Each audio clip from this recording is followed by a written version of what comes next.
Saudações em Cristo, queridos e amados irmãos e ouvintes. Um prazer muito grande poder estar convosco em mais uma rica oportunidade. Talvez a qualidade do nosso vídeo não vá ficar tão exuberante, porque estamos gravando na madrugada e a luz e o foco não fica 100%. Mas enfim, dá para os irmãos ter uma noção real daquilo que nós estamos fazendo. Eu quero agradecer a Deus pela vida de todos os irmãos que estão inscritos no canal, vocês que têm se agregado. Pedir para vocês, como de costume, rever as notificações, comentar nos vídeos, deixar o like fixado e compartilhar os vídeos do canal Bíblia em Foco para que pessoas sejam alcançadas pelo poder de Deus. Nosso projeto, nosso plano diante de Deus, nosso pedido a Deus é chegarmos num tempo bem próximo, talvez esse ano, a 100 mil inscritos. Eu sei que vai ser com muita luta e sofrimento e dificuldade, mas nós vamos chegar em nome de Jesus, levando essa palavra maravilhosa, primitiva, sem edições, sem cortes, sem algazarra, sem chocarrice, sem brincadeira. A palavra de Deus como ela é ao coração de muitas pessoas. Quero agradecer a Deus pelos contribuintes. Eu não posso, de forma alguma, em nenhum dos vídeos, esquecer de agradecer a Deus pelos contribuintes que contribuem com o ministério do pastor Levi, com o canal Bíblia em Foco financeiramente, em orações, em consagrações, colocando o nosso nome em oração quando dobro os seus joelhos. Eu sou muito grato a vocês e vocês têm ajudado eu me manter aqui de pé na presença de Deus, porque unidos em oração seremos vencedores. Somos mais fortes na união e debaixo do sangue de Jesus Cristo, vertido no Calvário, nos acobertando com a sua forte mão. Nós vamos ser escondidos do maligno. A nossa vida vai estar com toda certeza escondida em Deus. Queridos e amados irmãos, vamos depressa, sem delonga, para a nossa mensagem desta noite. Hoje eu quero trazer uma palavra de Deus maravilhosa. Eu estava sentado ali no sofá descansando, foi no dia de ontem, e Deus de repente me disse para mim pegar a caneta e comecei a escrever. E Deus me deu uma palavra para mim transmitir para vocês relacionada ao que nós estamos vivendo nos dias atuais. Claro que é uma palavra simples, mas uma palavra revelada nesses últimos 2 dias. Eu quero falar sobre as características da igreja verdadeira. Deus ontem foi dizendo para mim, vai escrevendo, meu servo, e vai depois transmite para os meus filhos do canal Bíblia em Foco e para todos aqueles que vão estar agregados, ouvindo a mensagem da palavra de Deus através do canal A Bíblia em Foco. Eu sou o pastor Levi Longaray, para vocês que estão chegando agora, e esse é o canal A Bíblia em Foco, meu canal de pregação e de apologia do Evangelho de Jesus Cristo. Quero falar de 4 características da igreja verdadeira. Quais as marcas, quais as qualidades, as qualificações, quais as características que tem que haver numa igreja para a igreja ser verdadeira? São inúmeras, mas eu, como um pregador de santidade, de verdade, um pregador com os pés no chão, escolhi 4 que Deus me mandou escrever ali, eu escrevi para passar para vocês. E a primeira característica da igreja verdadeira, ela tem que ser uma igreja separada. O que é separado? O que é a palavra separado no original? É separado para Deus, reservado, colocado à parte, aquilo que não se mistura. Seria a mesma coisa que o azeite e a água. Você coloca o azeite na água, você percebe que ele tem uma qualificação que ele não consegue se misturar. Ele fica livre, ali você vê perfeitamente onde está o azeite. Até existe um ditado popular, ou se é azeite, você não se mistura, porque não estou dizendo que você não vai fazer parte da sociedade, eu estou dizendo separado do pecado e do mundo. Assim, não tem conluio, não consegue compactuar. Então, é um princípio de separação. Para que o cristão, que é uma característica da igreja verdadeira, ser separado? Porque a igreja, ela não consegue se misturar com o mundo, ela não consegue viver uma vida dúbia, ela não consegue servir a 2 senhores ou participar de 2 mesas. Ou ela é participante da mesa de Deus ou da mesa de Baal dos demônios, ou ela segue a Deus ou a Baal. Ela é separada, ela não se mistura, ela tem o princípio da santificação. E por que a igreja se separa? Para santificar. porque ninguém se separa simplesmente para estar separado ou excluído ou imiscuído de alguma coisa. A igreja, a primeira característica da igreja verdadeira é uma igreja separada do mundo, das coisas do mundo e de tudo que não agrada a Deus, porque para ela separar-se para santificar. Então, o princípio da separação faz parte das características de uma igreja verdadeira e é o princípio de santificação. Quando Daniel estava na Babilônia, com os 3 jovens hebreus, Daniel plantou a característica de cristão que pertencia à igreja verdadeira lá mesmo dentro da Babilônia, isolado da sua pátria, do seu povo, à mercê da solidão e sem família, talvez levado cativo, sem ter o apoio de ninguém. Ele senta em seu coração, assentou em seu coração, ele decidiu manter o princípio da separação. Quando lhes oferecia bebida alcoólica, o vinho do rei, ele não bebia. Quando lhes oferecia comida, os manjares da Babilônia, ele não participava. E ele permaneceu mesmo correndo o risco de perder a sua vida, o seu pescoço e a sua posição mediante ao rei. Ele não se dobrou, ele manteve o princípio da separação. Então, a primeira característica de uma igreja verdadeira é o princípio da separação. O cristão verdadeiro ele é separado do mundo, ele não se mistura com o mundo. Nos finais de ano ele não está no meio das pessoas seminuas, desnudas nas praias. Ele sabe glorificar a Deus nas suas atitudes, nos seus atos, na sua forma de viver, no seu jeito de agir.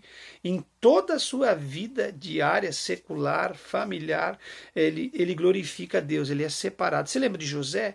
José, o moço, o menino amado de Jacó, esse menino foi para o Egito, cativo, foi negociado lá por uma caravana de ismaelitas, levado para o Egito, lá foi vendido, foi atuar na casa de Potifar, o grande chefe da guarda de Faraó. José se manteve separado na casa de Potifar, separado do adultério, da fornicação e de todos os pecados que lhes rodeavam no Egito. José, mesmo estando no Egito, não deixou o Egito entrar nele, manteve o princípio da separação de forma tal que todo cristão que acende seu coração e que percebe que a primeira característica que eu quero falar de uma igreja verdadeira é manter o princípio da separação, ele é vitorioso.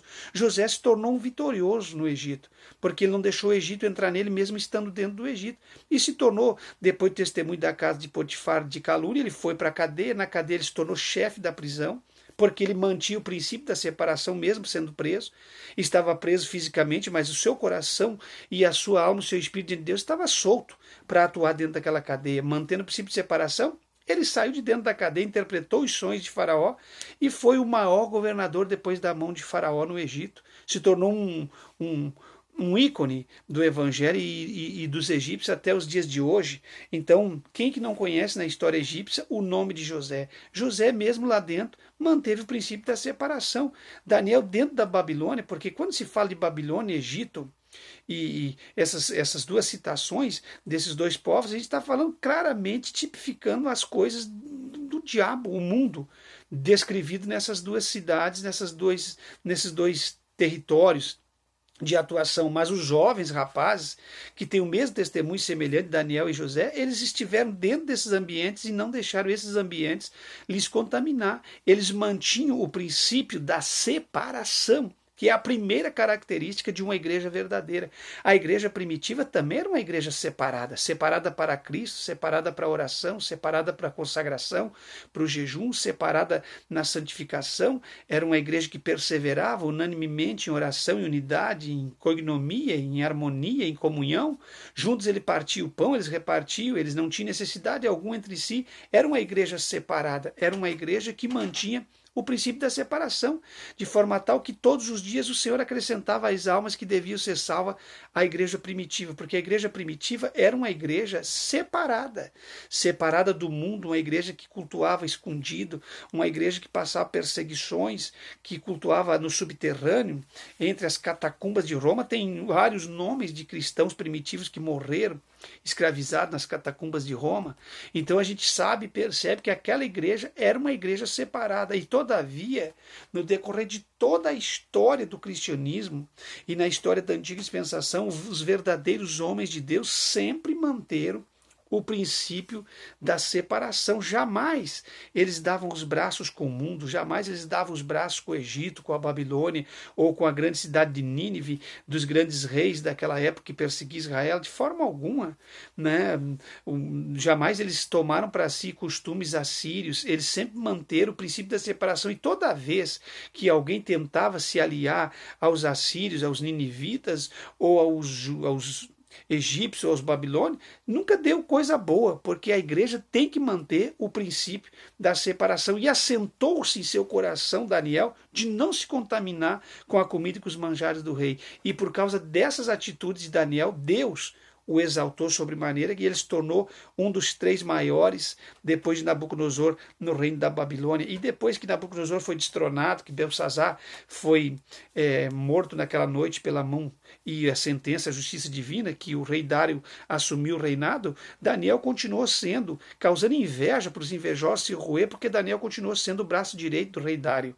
E o José, mais fenomenalmente poderoso que Daniel, no sentido de crescer, se tornou o maior governador do Egito, de forma tal que só Faraó, o faraó principal, é que tinha mais nome que José. E José quem é que era? Um jovem hebreu, filho de Jacó, simples, humilde, cheio do Espírito Santo, que sempre teve a chama acesa de se manter separado. Lembra quando os irmãos de José se contaminavam? José mantinha o princípio de separação. Enquanto eles se banhavam nos rios, enquanto eles dormiam com as mulheres, faziam algazarra nos rios lá com as meninas, com as mulheres, José via aquilo e ficava observando aquilo, sempre manteve o princípio da separação. E Deus usou quem? Usou José. Deus usou quem na Babilônia? Daniel, os jovens hebreus que apagaram as chamas do fogo. Sabe por que as chamas daquele fornalha se apagou? Não é porque eles eram bonitos, ou porque eles tinham qualificações desta terra, ou porque eles eram ricos, ou tinham moeda, ou tinham ministério. Não, é porque eles tinham o princípio da separação e obedeciam a palavra de Deus, e eles apagaram as chamas do fogo. Não teve poder sobre a vida dos 3 hebreus, porque eles mantinham o princípio da separação. Ó rei, fique sabendo uma coisa, que nós não precisamos te responder sobre esse negócio, e o Deus a quem nós servimos não só nos livrará da fornalha de fogo, mas nos livrará da tua mão, ó rei Nabucodonosor. Sabe com quem que eles estavam falando? Com o maior governante, com o maior monarca daquela época, o grande Nabucodonosor, que invadiu Jerusalém, levou cativo, tocou fogo no templo, destruiu a cidade. E eles não temeram a autoridade do monarca Nabucodonosor, porque eles mantinham o princípio da separação, e se tivesse que morrer pelo princípio da separação, eles morreriam. E Deus se agrada de tais atitudes de cristãos assim e os levanta para glorificar o seu nome. Então, a primeira característica de uma igreja verdadeira é manter-se separada do mundo, separada do pecado, mantendo-se, separando o santo do profano, separando a igreja do mundo, separando o que é de Deus daquilo que não é de Deus, e mantendo-se numa linha de raciocínio de separação. E em segundo lugar, a segunda característica da igreja verdadeira, meus irmãos, a segunda característica de uma igreja verdadeira é uma igreja influenciadora. A gente percebe que hoje em dia a igreja que nós vivemos e conhecemos, ela não é uma igreja influenciadora. Ela não tem mais influência sobre o mundo espiritual. Mas a igreja do passado tinha influência sobre o mundo espiritual, tinha influência sobre as pessoas, era conhecida das pessoas. Quando eu falo de uma igreja influenciadora, de forma alguma eu posso me esquecer da menina judia que estava atuando, que foi levada cativa como Daniel e José para dentro da casa do grande general do exército assírio, do Naamã.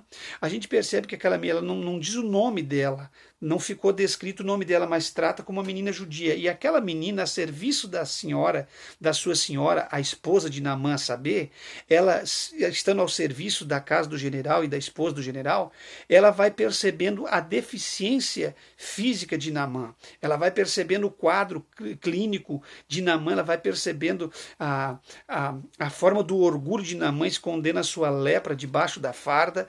Ela vai percebendo o que tem de leproso hoje na igreja, que esconde a sua lepra debaixo de uma farda, ou debaixo de alguma coisa, de um tapete, ou de uma cortina, de uma coisa dessa natureza, como Naamã, e ela vai percebendo a situação de Naamã, mas ela vai se mantendo calada. Era uma igreja influenciadora, influenciava as famílias, influenciava a sociedade, influenciava os grandes nomes da época. Era uma igreja que não se intimidava, não se omitia do que tinha para fazer. Essa menina que estava na casa de Naamã não foi omissa ao evangelho. Você sabe que a omissão é um pecado.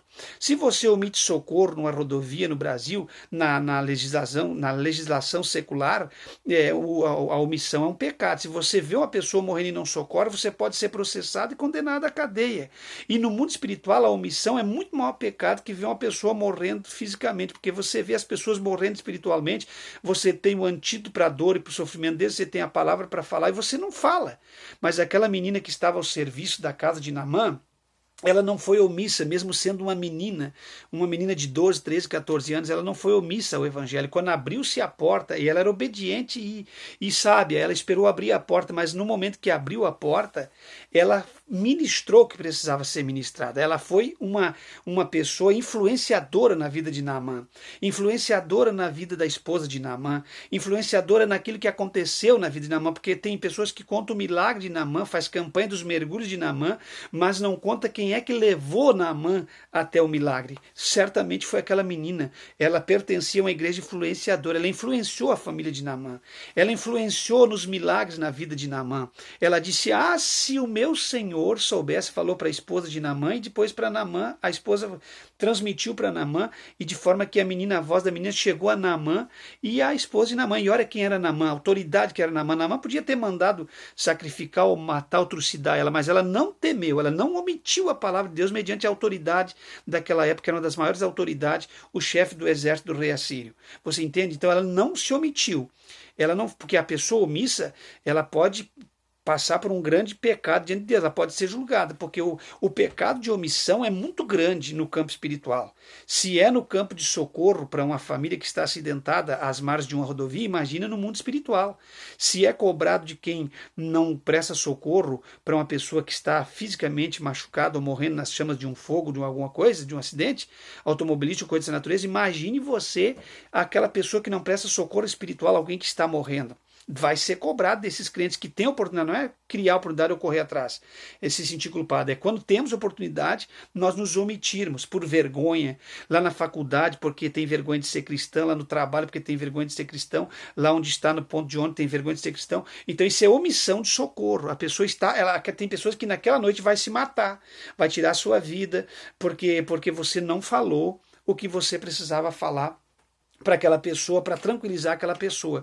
De que adianta você estar diante de uma prostituta que talvez vai lutar contra a sua própria vida naquele próximo dia e você teve a oportunidade de falar e não falou, estava na frente de alguém que está nos últimos instantes finais, que não quer mais viver, que está triste com tudo que tem acontecido e você se omite. Aquela menina não, ela disse: se o meu senhor soubesse o profeta que está em Samaria. Olha o outro, o profeta, o Eliseu. O Eliseu não era profeta da carne, desses profetas que temos hoje na igreja atual, que lança profetada. Era um profeta verdadeiro. E ela disse, o testemunho de Eliseu era conhecido nas adjacências circunvizinhas, de tal forma que a menina disse: se o meu senhor estivesse na frente do profeta que está em Samaria, ele o restauraria da sua lepra. Está entendendo a conotação da palavra da menina? Ele, no sentido dele, não que ele tivesse poder, mas da forma de princípio de separação que esse profeta mantinha diante de Deus, que ele mantinha um princípio de separação tão grande e influenciava tanto a sociedade, as pessoas que vivem em volta dele, que a menina tinha certeza que se Naamã fosse lá no profeta Eliseu, ele seria restaurado da sua lepra. Isto é uma igreja influenciadora. Essa menina influenciou a família de Naamã. Ela esperou o momento em que ela não chegou acusando Naamã, ela sabia que ele carregava uma lepra de segredos debaixo da farda, ela sabia que ele era leproso, que ele era uma pessoa completamente cheia de problema e de pecado. Mas ela esperou o momento, e quando o momento chegou, ela pregou para Naamã e para a esposa de Naamã, sua senhora, o que era preciso ser pregado. Então, meus irmãos, esse tipo de igreja é uma igreja influenciadora. É uma igreja que causa impacto na sociedade. A igreja atual não causa impacto na sociedade. A igreja atual escandaliza com a sociedade. Os crentes atuais escandalizam com a sociedade desnudo, pelado, bebendo, fazendo chocarrice, matando, trucidando, fazendo todo tipo de coisas, escandalizando com o nome de Deus, casando, separando 2, 3, 4 vezes. É uma igreja que não tem mais influência, ela não está impactando a sociedade, ela está sendo impactada pela sociedade secular. Em vez de ela estar impactando a sociedade, influenciando a sociedade, ela está sendo influenciada pelo mundo e pela sociedade. Mas a igreja verdadeira, a primeira característica é manter o princípio da separação, e a segunda característica é influenciar impactar a sociedade secular. E escuta o que eu quero dizer para vocês. E em segundo lugar, esta igreja, ela não é mais uma igreja influenciadora, não tem as qualidades da menina judia que estava na casa de Naamã, que vaticinava a palavra poderosa e que colocava o necessitado na frente do profeta, do homem de Deus, para que ele pudesse agir na vida daquela pessoa, e ambos unidos, trabalhando juntos, levavam as almas até Cristo, até Deus Pai, o Senhor Jeová no tempo da lei. Então a gente percebe o seguinte, que é uma igreja que não está mais influenciando. Essa igreja atual não causa impacto nenhum no mundo espiritual. Os demônios não temem mais essa igreja, porque a igreja verdadeira, ela tem uma característica de influenciar o mundo espiritual, ela é temida no inferno. Uma igreja verdadeira, ela é temida, ela é conhecida no céu, temida no inferno, e influenciadora da sociedade secular. Ela impacta. Esta igreja atual, ela tem medo dos demônios, ela brinca com os demônios, ela zomba com o sagrado, ela fica zombando das línguas estranhas, ela fica plagiando as coisas sagradas, ela é uma igreja que não tem mais respeito, e por não ter mais respeito, os demônios não lhe respeitam mais, os demônios não lhe temem. Mas a igreja primitiva, a igreja de Cristo, a igreja verdadeira, a igreja da qual nós pregamos aqui, ela é temida pelos demônios e causa impacto, causa dano, destruição no mundo espiritual. Esta igreja que eu estou falando. E outra coisa que eu quero dizer, mais uma coisa para vocês. A igreja que eu estou falando, que tem a segunda característica de influenciar, ela é influenciadora no mundo espiritual. Demônios vai fugindo, como Filipe chegou em Samaria e lhes pregava a palavra, diz a Bíblia em Atos, lhes pregava a palavra. Filipe, aquele que tinha as filhas profetiza, Filipe, aquele diácono da igreja primitiva que depois se tornou evangelista em Samaria, a Bíblia diz que ele pregava tanto a palavra, ele não pregava a revista Veja, nem o jornal Folha de São Paulo, nem um tipo de um jornal, nem a Isto É, nada, ele pregava a Cristo, ele não contava a história da sua vida, nem testemunho pessoal seu. Quando ele vinha pregar, Filipe pregava a palavra, e a Bíblia diz que as pessoas ficavam com os olhos fitos ao que Filipe dizia, porque Filipe era cheio do Espírito Santo, e quando Filipe pregava, acontecia algo sobrenatural, os demônios saíam clamando, exclamando em alta voz, e as pessoas eram curadas, os coxos eram curados, e havia grande alegria, porque onde tem Bíblia, tem palavra, tem alegria, tem gozo na alma das pessoas que estão sendo alimentadas. Então, quando Filipe pregava, causava um impacto no mundo espiritual, e os demônios saíam gritando, exclamando em alta voz. Você lembra quando Jesus, do outro lado do rio, na ilha de Gadaras, chegou e ancorou o barquinho na terra, e ele já foi recepcionado, os discípulos já foram recepcionados pelo endemoniado gadareno, de forma que o gadareno vem e se prostra de joelho na frente de Cristo, dos apóstolos, e diz: o que tenho eu contigo, Jesus de Nazaré?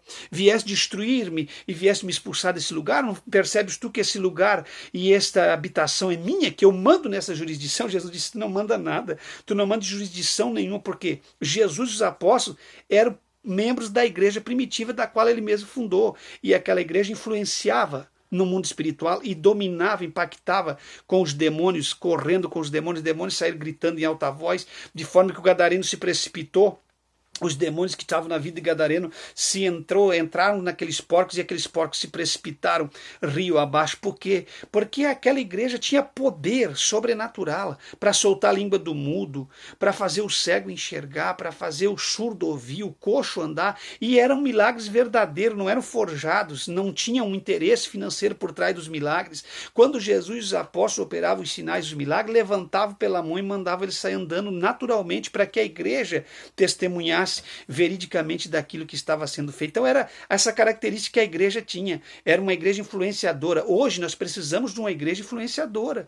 Por que não temos mais uma igreja que tem essas características? Porque o povo está de braços dados com o mundo, o povo quer viver a carne, cultivar a sua carne, e regar a sua carne, e viver na sua carne. E eles não querem nada de santificação, de vida com Deus, de separação e de paz interior. Eles querem andar por aí enlouquecido, cada um pregando a sua própria doutrina, cada um vivendo a sua vida do jeito que quer viver, não aceitam mais ser pastoreado, não aceitam mais ser guiado, querem guiar os outros em vez de ser guiado.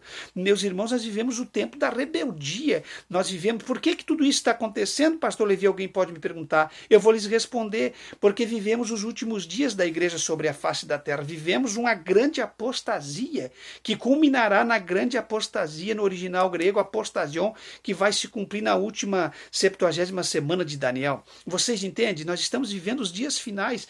Por isso que acontece essa rebeldia desenfreada, rebeldes desenfreados. E todo rebelde tem corda curta. Você sabe que Deus trata o rebelde de uma forma diferente. Você pode ter certeza que Deus julgará todos os rebeldes, os insubmissos, os desobedientes, aqueles que não obedecem à voz do Espírito de Deus, aqueles que querem criar o seu próprio rito, o seu próprio culto, suas próprias doutrinas, sua própria direção, não se submete à Bíblia, a palavra de Deus. Então entenda uma coisa, nós vivemos os dias finais, e como nós vivemos os dias finais, tem se proliferado esse mundanismo, essa enxurrada de pecados, de imundície dentro da igreja. Nós percebemos aí que nos últimos dias tem entrado uma contaminação, algo terrível dentro da igreja. Isso é o tempo final. O amor se esfriou, é reino contra reino, nação contra nação, filho contra pai, pai contra filho, nora contra sogra, sogra contra nora. Enfim, os inimigos do homem são os da própria casa. Jesus falou, nós vivemos os dias finais. Falta amor, falta respeito, falta carinho, falta afeto, falta amor fraternal, falta tudo. Porque nós estamos... Por que falta tudo? Porque falta a presença viva de Cristo. Eles deixaram a arca embora. E a arca que eu digo no sentido não é a arca que tem em cima de um altar, aquela pecinha que coloca nos altares das igrejas, judaizando a igreja. A arca que eu falo é a presença do Cristo vivo. Eles deixaram embora. E sem a presença de Cristo não tem paz, não tem harmonia. Se não tiver Cristo, não temos nada. Se tivermos Cristo, temos tudo. Então é uma igreja que não influencia mais nem na sociedade, não influencia mais nem no mundo espiritual e não influencia mais na área de ser respeitada e temida pelos demônios. A igreja primitiva era uma igreja que influenciava. Pedro, uma vez que Ananias e Safira se reuniram para enganar a Pedro, o Espírito de Deus já havia revelado a Pedro aquilo que era revelação, revelado a Pedro, aquilo que eles tinham entre eles compactuado em casa, em conluio de fazer com a igreja apostólica, de forma que quando Ananias adentrou no templo, Pedro proferiu a palavra e Ananias caiu morto na porta do templo, levaram para sepultar. Após alguns minutos entrou a Safira dentro do templo e para ver a situação, e a palavra se volta para ela, e da mesma forma Pedro diz, e aqueles que levaram o teu marido também hão de te levar, porque vocês, quem que instituiu ou que incentivou vocês se unir para mentir ao Espírito Santo ou enganar o Espírito Santo? Então, quando a gente está enganando alguém ou enganando através da palavra, a gente não está enganando alguém, está um apóstolo, um obreiro, está enganando o próprio Espírito Santo. E o Espírito Santo ali naquele momento manifestou no tempo da graça a justiça divina, porque tem gente que acha que no tempo da graça é graça sobre graça, eu posso casar, descasar, fazer o que eu bem entendo, o que eu bem quero, e fico aí porque a graça de Deus. Esse dia um cantor evangélico beijou aí um outro homem na boca e ele veio dizer que a graça, que se não fosse a graça, que ele foi perseguido. Uma coisa é ser perseguido por crentes que têm ódio no coração, e outra coisa é os crentes verdadeiros falar a verdade contra esse tipo de pecado. Um cantor que se profere cristão da Assembleia de Deus e beija na boca com outra pessoa cometendo um ato de homossexualismo, vai querer achar que a graça tem que continuar sobre a graça? Vai continuar sim, porque Deus perdoa, mas não vem querer se encher de mimimi e dizer que está com razão e que está certo, porque isso é um pecado que precisa ser combatido, e no tempo da graça a justiça de Deus vai ser maior ainda. Eu tenho um assunto que eu quero trazer para os irmãos muito forte sobre a justiça e a graça, mas entenda uma coisa, não é porque nós vivemos o tempo da graça que nós vamos dar liberdade e ocasião para a carne perdurar e sobremaneira dominar sobre a graça e sobre o Espírito de forma alguma. No tempo da graça nós devemos não abusar desse tempo, dessa graça, desse favor imerecido, mas darmos valor a essa graça que nos alcançou. Então é uma igreja que não influencia mais. Em terceiro lugar, a terceira característica de uma igreja verdadeira, ela é uma igreja avivada. Abacuque disse, aviva, ó Senhor, a tua obra. No meio dos dias, faze-as conhecida. Na tua ira, lembra da tua misericórdia. Sabe o que Abacuque está dizendo? Sem avivamento não tem obra. Se o Senhor não avivar, ninguém aviva. Sabe o que Abacuque está dizendo? Pastor Levi não aviva, fulano de tal não aviva, o maior pregador de cura divina ou de milagre você possa imaginar que pregou e viveu um ministério verdadeiro de curas e milagres, não aviva nada. Ninguém aviva. Sabe quem aviva? É o que Abacuque disse, ó Deus, aviva a tua obra. No meio da tua ira, lembra da tua misericórdia. É o Espírito de Deus que aviva a obra. É o Espírito de Deus que acende o fogo e que faz o pavio apagado fumegar. carregar. É o Espírito de Deus, no símbolo do óleo santo e sagrado, que é o combustível para você estar avivado e para você avivar alguém através daquilo que você prega. Quem vai avivar é a própria palavra, é o verbo encarnado, é o Espírito de Deus que aviva. Você não pode avivar nada. E essa conversa que nós vemos por aí hoje, nessa igreja brasileira espalhada pelo mundo afora, esse falso avivamento, esse movimento estereótico, esse movimento do corpo que estão dizendo que é avivamento, isso nunca foi avivamento. A igreja no presente momento não tem experimentado um avivamento. O verdadeiro avivamento, ele redunda em alma e salva, em curas, em Pentecoste, em milagres. O verdadeiro avivamento não é um pentecostalismo falso, é um pentecostalismo que queima e arde de dentro para fora. E nesse ardor do Espírito, nessa chama acesa, você tem o sentimento de evangelizar, de ganhar almas, de fazer obra missionária, de pregar a verdade, santificar e de buscar a Deus, de consagração. É isso o verdadeiro avivamento. Isso que se vê dentro desses tempos aí, ultimamente, vendendo dons e talentos por dinheiro, isso aí não é avivamento, isso é movimento. Então você que é um crente espiritual tem que saber muito discernir, diferenciar o que é um avivamento de um movimento. Avivamento é isso que eu acabei de falar, é o fogo ardendo através da palavra pregada, é o ardor de um coração que busca e anseia por santidade, evangelismo pessoal, salvação de alma e manifestar os dons de Deus e trazer o Pentecoste verdadeiro através de uma palavra. É a chama acesa, não para fazer criancice e meninice no altar, mas é a chama de uma verdadeira palavra de Deus pregada. Isso é avivamento. Agora, isso que nós vemos na igreja atual, isso é movimento, gente dançando, pulando, saltando, rodopiando, dançando break dentro da igreja, música eletrizante. Isso não é avivamento, isso é pirraça, isso é chacota, isso é meninice, isso é palhaçada, isso é transformar a igreja de Deus num picadeiro de circo, fazer cultos de stand-up, gospel, de gargalhada, de piada, de risada. Isso não é avivamento. Isso é movimento, e movimento é diferente de avivamento. O que é o verdadeiro avivamento? É o pavio fumegando, é não apagar a chama, é manter a lamparina acesa, é manter a candeia acesa. E para você manter a candeia acesa, você tem que ter combustível. E qual é que é o combustível? É o óleo. O óleo do Espírito Santo manifestar na sua vida em forma de consagração, de oração, de leitura diária da palavra de Deus e de um coração quebrantado e contrito na presença de Deus, reconhecendo seus pecados, se arrependendo todo dia. Isto é um verdadeiro avivamento que traz quebrantamento de alma e de espírito. No verdadeiro avivamento, ele não é tais como as virgens loucas que saem para a rua para encontrar o noivo com as suas lamparinas sem azeite, e as que tinham azeite não tinham reserva, de forma tal que o azeite apagou. Mas quem vive o verdadeiro avivamento, mesmo na última hora da igreja, vai manter a candeia acesa e o pavio fumegando e a lamparina cheia, e reserva para no momento da escuridão, da dor, quando ou chegar próximo da meia-noite, elas vão ter reserva. Não vão ser virgens loucas que andam por aí despreparadas, que não sabem para onde estão indo. Então, quando Abacuque falou, aviva, ó Senhor, a tua obra, no meio dos dias lembra-te da tua misericórdia, Abacuque estava falando de um verdadeiro avivamento. O que é a palavra avivamento no original? É reavivar, é ressuscitar, é dar vida, é fazer florescer, é fazer alegrar, é trazer todas essas características dentro da característica principal da palavra avivamento. E em terceiro, então, essa terceira característica a igreja está perdendo. Não se vive mais um avivamento, porque o avivamento tem que gerar salvação de almas, tem que gerar pregação do evangelho, arrependimento e pessoas na fila do batismo para descer as águas do batismo. E em quarto lugar, última e quarta característica que eu escolhi, essas quatro, dentre tantas milhares de características, é uma igreja comprometida. A igreja verdadeira, ela tem uma quarta característica, que ela é comprometida com Deus e descomprometida com o mundo.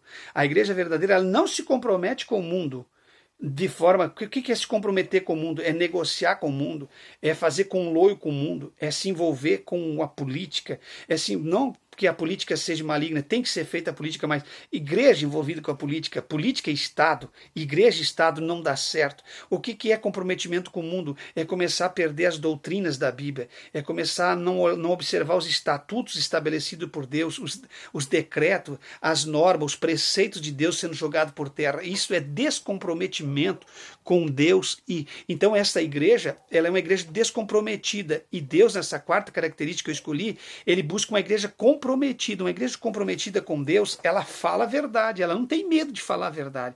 Ela não teme a ninguém, nem a homem de cara feia, nem a homem. Ela não teme aos demônios, não teme os homens, não teme as autoridades terrenas, nada. Ela vai para a arena dos leões, como ia a igreja primitiva. Era uma igreja comprometida com Deus. O profeta Elias era comprometido com Deus. Ele entrou lá no prédio de Samaria, onde estava o rei Acabe e a Jezabel, e ele derrubou aquelas imagens, ele destruiu com tudo aquilo. Não é que alguém tem que sair fazendo como Elias fez, mas no sentido de pegar como explanação e exemplo para nós, no mundo espiritual temos que derrubar as imagens de Baal. No mundo espiritual temos que derrubar dentro do nosso coração esse altar do mundo, esse altar de Satanás, esse altar de Baal, e construir um altar a Cristo. Derrubar tudo isso que impede de você ter uma intimidade com Deus. Então Elias era comprometido com Deus. Eliseu era comprometido com Deus de forma tal que Eliseu nunca vendeu milagres.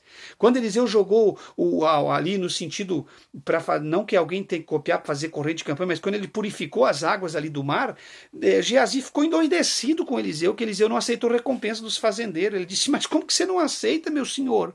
Eles estão te dando. Aí Eliseu olha para Geazi assim, os milagres de Deus não têm preço, Geazi. O que Elias me ensinou é o seguinte, você não sabe, mas eu vou te explicar para ti, e se você for obediente, você vai obedecer. Mas a lepra alcançou Geazi. Geazi era leproso, que nem Naamã. Entendeu? Por que a lepra de Naamã se voltou para Geazi? Porque Geazi era leproso. E Eliseu disse, não foi assim que Elias ensinou. Elias ensinou que os milagres não tinham preço, que a obra de Deus não se vendia. E hoje o que tem de homem de Deus, igrejas, pastores, vendendo as coisas de Deus, vendendo WhatsApp, oração, vendendo revelações, cobrando para dar um atendimento que é algo que faz parte do ministério de um pastor. Então entenda uma coisa, esta igreja não é uma igreja comprometida com Deus, é uma igreja que está comprometida com o mundo, porque a igreja que é comprometida com o mundo, ela não condena o pecado, ela não denuncia o pecado.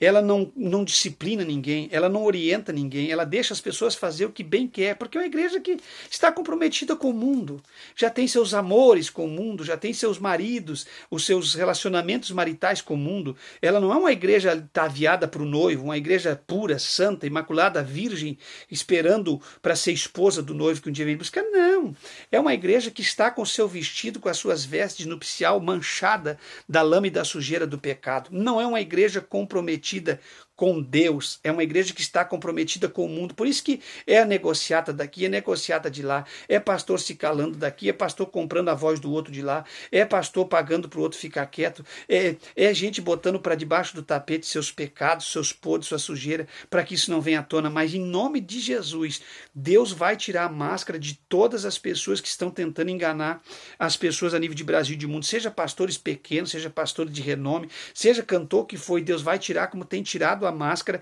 e tem vindo à tona por canais desigrejados, canais de crentes cristãos, canais de noticiário de canais abertos, está vindo à tona, e Deus tem tirado a máscara de muitos enganadores nessa última hora da igreja. Está escandalizando? Está. Ai daquele por quem vem o escândalo, mas está, Deus está tirando a máscara.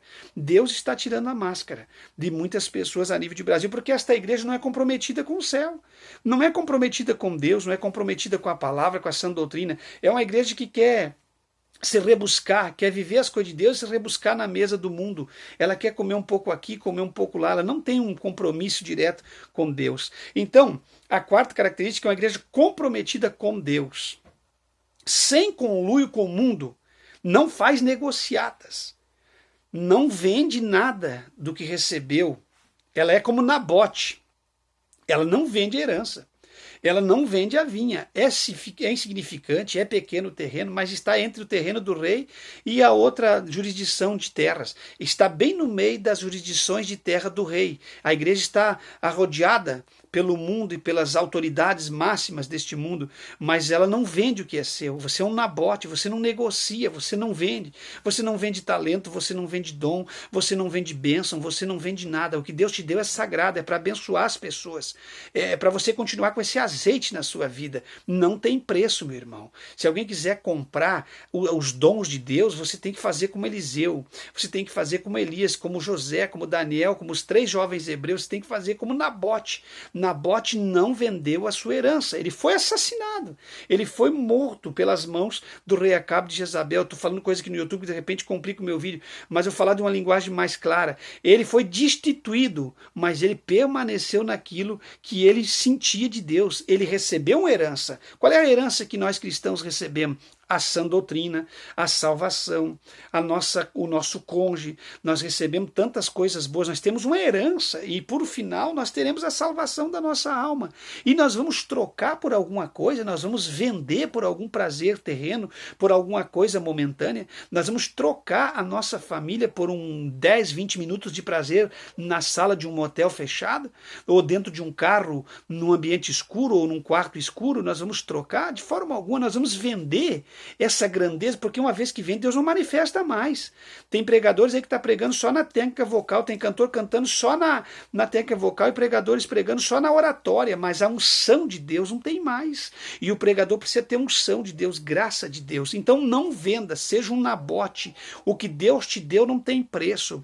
Aquilo que Deus te capacitou não está no mercado desta vida, não está nas prateleiras do mercado espiritual ou do mercado dessa vida para ser vendido. Deus te deu talentos, dons extraordinários. Por que vamos negociar? Por que vamos negociar para termos 1 milhão de inscritos? Se Deus quiser dar, que Deus dê. Vocês entendem? Se Deus quer nos abençoar financeiramente, Ele vai nos abençoar, querendo o diabo ou não, os demônios ou alguém ou não. Deus vai nos abençoar, vai nos honrar nesse canal. Mas o nosso foco não é isso. As coisas de Deus não têm preço. Eu te convoco hoje, mulher de Deus, para você ser, no sentido espiritual, um Nabote. Não ande por aí exibindo as suas carnes, se mostrando, você homem de Deus. Não ande por aí negociando os talentos, vendendo por um cargo político, negociando o ministério. Eu conheci um pastor que entregou as credenciais pastorais para se casar com a divorciada, sendo um viúvo, porque a igreja onde ele estava congregando não aceitava o segundo casamento. Então ele disse: eu abro mão das minhas credenciais do meu ministério pastoral porque eu preciso casar com ela. Ela é divorciada, é mais nova, é bonita, eu amei a mulher de paixão. Então tem gente vendendo o que recebeu, negociando o que recebeu por um tempo de prazer, por um bocado de lentilha, por um prato de coisa desta vida servido.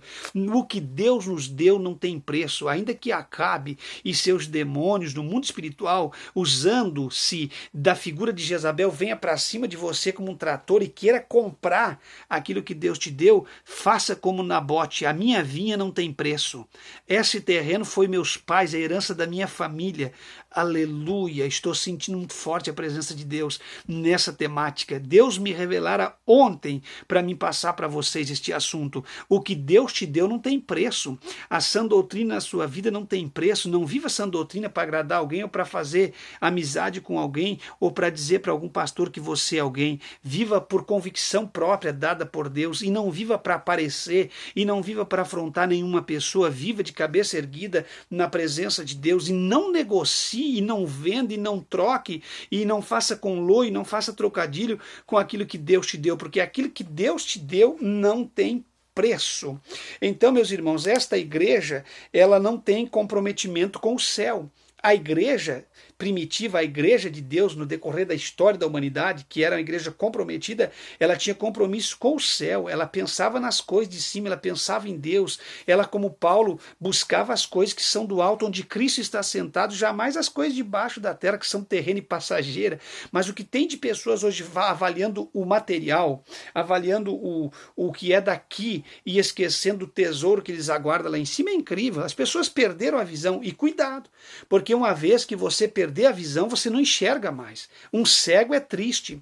Um cego nessa vida terrena já é triste. Imagina um cego espiritual. E agora imagina um cego guiando outro cego. Então Deus quer te dar olhos espirituais e ouvidos consagrados, com audição aguçada, para você ouvir a palavra de Deus nessa noite. Aleluia, porque Deus quer falar contigo que aquilo que Ele te deu não tem preço e você não pode negociar, porque se você negociar o que Deus te deu, você não vai subir naquele dia. O próprio Cristo disse: aquele que me negar perante os homens, aquele que não testificar da minha presença perante os homens, eu o negarei na presença do meu Pai naquele dia. Não são palavras do pastor Levi, são palavras descritas pelo próprio Jesus Cristo de Nazaré.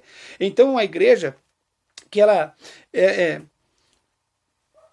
uma igreja que ela tem medo de denunciar o pecado. Ela não é comprometida com Deus. Ela não denuncia. Você lembra do Miqueias? Não é o Micaías profeta, o Mica, é o Miqueias profeta menor. Ele diz assim: de certo que eu estou cheio da autoridade e do Espírito de Deus para dizer a Israel o seu pecado e para a igreja aonde ela está transgredindo.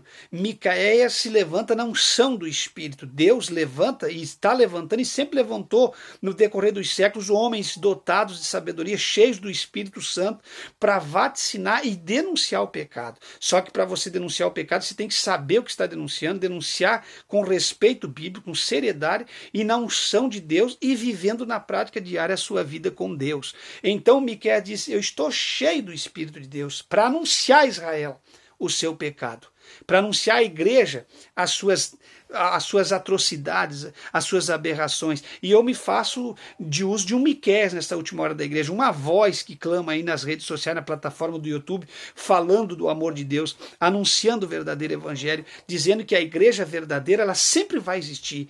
E se alguém quer destituir a igreja, destruir com Cristo, tirar Cristo do centro, tirar o evangelho, porque uma vez que você tira a igreja, tira o evangelho, tira Cristo, acabou. É isso que o diabo quer, judaizando a igreja, tirando Jesus do centro da atenção. Mas nós não vamos vender o que nós temos, nós vamos continuar comprometidos com o reino de Deus, comprometidos com o céu. Nós vamos continuar sendo igreja verdadeira, cheia de falha, mas sempre verdadeiros na presença de Deus, buscando misericórdia todos os dias, arrependimento todos os dias, mas sempre verdadeiro na presença de Deus. E nós vamos ter coragem para denunciar o pecado, porque a igreja comprometida com o céu, ela denuncia o pecado, ela não faz vista grossa, ela não coloca para baixo do tapete, ela não se faz desentendido, ela vai falar e vai tratar com sabedoria todas as causas que aparecem para ser tratada dentro da igreja. E para nós concluirmos essa temática que Deus ha me dado nesses 2 dias últimos aqui, eu quero dizer para vocês o seguinte, que eu acredito numa igreja verdadeira, que eu ainda continuo acreditando que eu sou igreja verdadeira e que eu tenho essas características como servo de Deus e como igreja verdadeira, e só vai ser arrebatada naquele dia a verdadeira igreja de Cristo na terra, os escolhidos, a igreja universal dos santos, tirada do meio dessas denominações em todo o mundo para ser a igreja verdadeira de Cristo. E quem deixou a igreja quem é que fez com que a igreja deixasse de influenciar? Quem foi que fez com que a igreja deixasse de influenciar? Quem foi que colocou a igreja nessa situação complicada, se não foram os demônios usando pastores e líderes da própria igreja para abrir mão dos princípios e da sã doutrina da palavra de Deus? Os próprios líderes, os próprios pastores deixaram a igreja, fizeram com que a igreja deixasse de influenciar e tornaram uma igreja influenciada pelo mundo, pelos programas de televisão, pelas grandes celebridades do mundo televisivo, que hoje dominam e mandam na própria igreja. A igreja perdeu a autoridade, não tem mais voz ativa no mundo espiritual nem na sociedade por causa da liderança que é fraca. Nós temos uma liderança fraca, uma liderança que não é ativa na igreja atual no Brasil e até em todo o mundo, por que não dizer? Então, quais os culpados da igreja está perdendo terreno no mundo espiritual, no meio da sociedade? Quem são os culpados da igreja não mais influenciar? São as próprias lideranças. Líderes, eu falo com vocês nessa oportunidade, se você é líder de um povo, de um grupo de pessoas, de uma igreja, você tem o compromisso de continuar levantando a bandeira da paz, a bandeira vermelha do sangue e proclamando o verdadeiro evangelho de Cristo e influenciando as vidas e a sociedade. Não fazendo com que o mundo influencie a sua igreja ou o povo que você cuida. Você tem compromisso de continuar fazendo com que a igreja continue sendo influenciadora em todas as áreas de atuação da vida e da sociedade. Queridos, em nome de Jesus, falou com todos vocês o pastor Levi Longaray. Esse é o meu canal Biblifoco, vocês são muito bem-vindos. Agradeço a Deus do fundo do meu coração pelos contribuintes que contribuem de todas as formas com o meu ministério e com o canal Biblifoco. Fique em Cristo. Em Cristo jamais seremos enganados e jamais seremos confundidos.